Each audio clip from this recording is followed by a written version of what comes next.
SP अध्यक्ष Upendra Kushwaha press conference कर रहे हैं, सीधे रुख करते हैं। जिस तरह से सोशल जस्टिस से की बात प्रधानमंत्री जी कर रहे थे, उस वक्त प्रधानमंत्री नहीं थे, नरेंद्र मोदी जी कर रहे थे।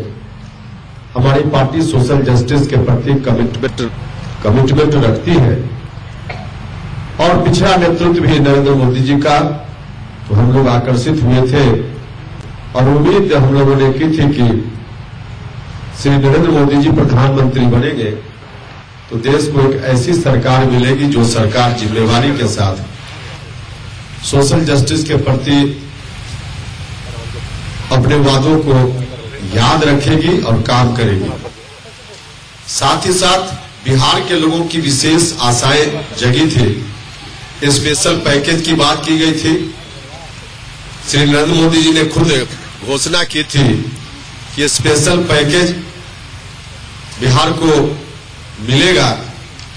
बिहार के किसान, गरीब सभी आशान्वित हुए थे और सब लोगों को लगा था कि चलिए बिहार के लिए अच्छे दिन आएंगे। सब लोगों ने समर्थन दिया, सहयोग दिया, सरकार बन गई।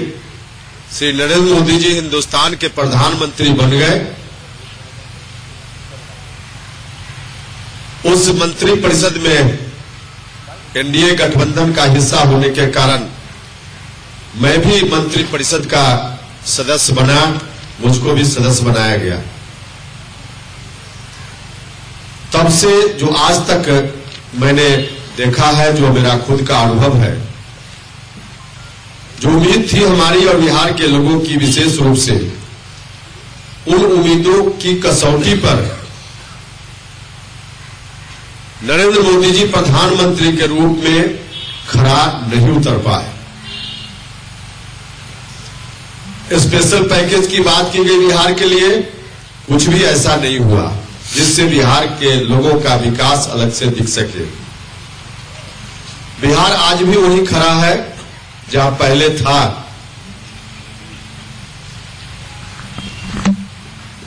शिक्षा व्यवस्था, स्वास्थ्य व्यवस्था पूर्णतः चौपट है। बिहार के विकास को ध्यान में रखते हुए कुछ भी विशेष रूप से नहीं किया गया। सोशल जस्टिस से मिलेगा, प्रधानमंत्री बनेंगे नरेंद्र मोदी जी, इस अर्थ में भी जो हमारी उम्मीदें थी, उन उम्मीदों पर पानी फिरता हुआ नजर आ रहा है। जातीय जनगणना की रिपोर्ट प्रकाशित होगी, यह हम लोगों की मांग भी थी और हमारी पार्टी के साथ साथ और भी कई राजनीतिक दलों की मांग थी। हमारी सरकार आने के पहले लोकसभा में सभी दल के लोगों के समर्थन से यह बात पारित हुई थी कि जातीय जनगणना होगी।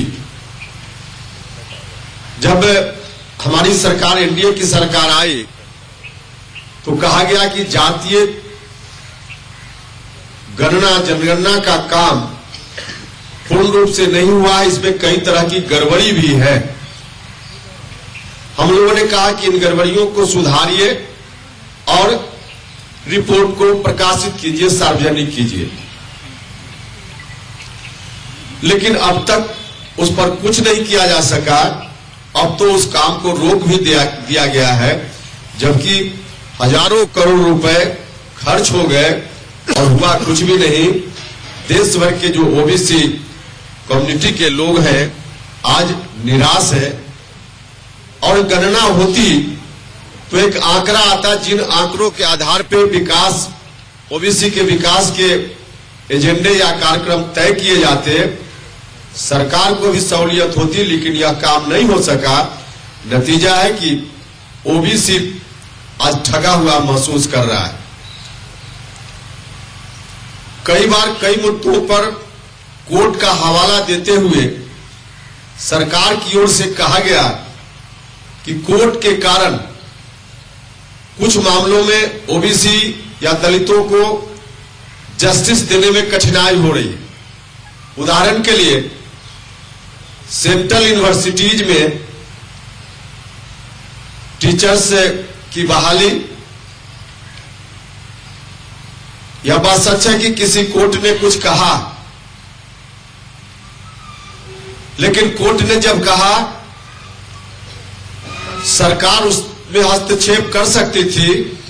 हमारी पार्टी ने कई बार एनडीए की बैठकों में और अलग तरीके से, हम उसी विभाग के मंत्री थे, इसलिए लगातार अपने विभाग में भी मैंने प्रयास किया, लेकिन सेंट्रल यूनिवर्सिटीज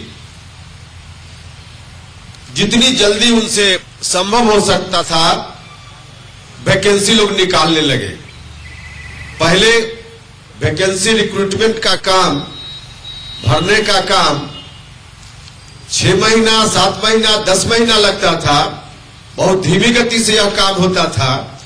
जैसे ही कोर्ट का यह निर्देश और यूजीसी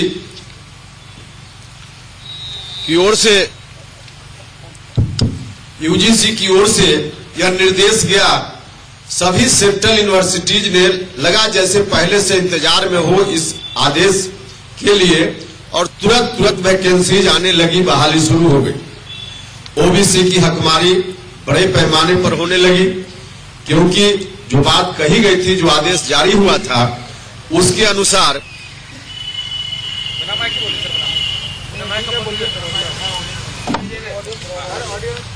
भैया तू आ नहीं रहा है ना इसमें, उसके अनुसार